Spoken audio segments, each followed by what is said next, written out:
नमस्कार, मेके हिंदी चैनल में आपका स्वागत है। मैं हूं सोहनलाल शर्मा। इस वीडियो में प्रस्तुत है पुस्तक अभिव्यक्ति और माध्यम के पाठों पर आधारित महत्वपूर्ण प्रश्नोत्तर। बोर्ड परीक्षा 2025 के लिए ये प्रश्न बहुत उपयोगी साबित होंगे, तो कीजिए अभ्यास इन प्रश्नों का इस 7वें प्रैक्टिस सेट में। तो लीजिए पेश है ये महत्वपूर्ण प्रश्नोत्तर। 7वें प्रैक्टिस सेट का पहला सवाल, समाचार में 6 ककारों का प्रयोग किस प्रकार किया जाता है? तो इसका जवाब है कि समाचार के मुखड़े यानी इंट्रो यानी पहले पैराग्राफ या शुरुआती 2-3 पंक्तियों में आमतौर पर 3 या 4 ककारों को आधार बनाकर कोई खबर लिखी जाती है। ये 4 ककार हैं क्या, कौन, कब और कहां। इसके बाद समाचार की बॉडी में और समापन के पहले बाकी 2 ककारों यानी कैसे और क्यों का जवाब दिया जाता है और इस तरह 6 ककारों के आधार पर कोई समाचार तैयार होता है।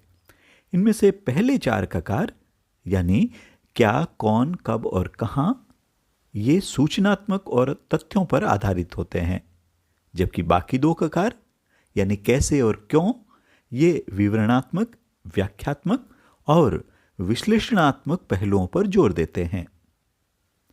अगला प्रश्न है कि क्या अप्रत्याशित विषयों पर लेखन किसी विधा विशेष में होता है? तो इसका जवाब है कि जब हम अपने विचारों को अपने अनुभव, तर्क, सिद्धांत, देशकाल के आधार पर शब्दों में अंकित करते हैं, शब्दों में बांधते हैं, तो वह कभी संस्मरण, कभी निबंध, कभी रेखाचित्र, कभी कहानी, कभी यात्रा वृत्तांत, कभी रिपोर्टाज विधा का रूप ले लेते हैं। अप्रत्याशित विषयों पर लेखन के विषय भी लीक से हटकर यानी गैर पारंपरिक, अपारंपरिक, नए और विविधतापूर्ण हो सकते हैं। अगला प्रश्न है कि विचार परक लेखन क्या होता है? तो इसका जवाब है कि अखबारों में समाचार और फीचर के अलावा विचार परक सामग्री का भी प्रकाशन होता है। इसी विचारपूर्ण सामग्री और लेखन से उस अखबार की छवि बनती है। अखबारों में संपादकीय पृष्ठ पर प्रकाशित होने वाले संपादकीय अग्रलेख, लेख और टिप्पणियां इसी विचार परक पत्रकारीय लेखन की श्रेणी में आते हैं। इसके अलावा विभिन्न विषयों के विशेषज्ञों या वरिष्ठ पत्रकारों के स्तंभ, जिनको कॉलम कहते हैं, ये भी विचार परक लेखन के अंतर्गत आते हैं। कुछ अखबारों में संपादकीय पृष्ठ के सामने वाला जो पेज होता है, जिसको ऑप एड पेज भी कहते हैं, इसमें भी विचार परक लेख होते हैं, टिप्पणियां होती है और साथ में स्तंभ प्रकाशित होते हैं। अगला प्रश्न है कि विशेष लेखन में विशेषज्ञता कैसे हासिल की जाती है? तो इसका जवाब है कि विशेष लेखन के किसी भी विषय में विशेषज्ञता हासिल करने के लिए ये बातें जरूरी है, जिसमें से पहली बात है कि जिस भी विषय में विशेषज्ञता हासिल करना चाहते हैं, हम एक्सपर्ट बनना चाहते हैं, तो उसमें आपकी वास्तविक रुचि होनी चाहिए, आपका इंटरेस्ट होना चाहिए। अगला बिंदु है कि उच्चतर माध्यमिक यानी हायर सेकेंडरी और स्नातक स्तर पर यानी कॉलेज लेवल की जो पढ़ाई है, उसमें उसी या उससे जुड़े विषय में आप पढ़ाई करें। अगला बिंदु है कि अपनी रुचि के विषय में पत्रकारीय विशेषज्ञता हासिल करने के लिए उन विषयों से संबंधित पुस्तकें खूब पढ़नी चाहिए।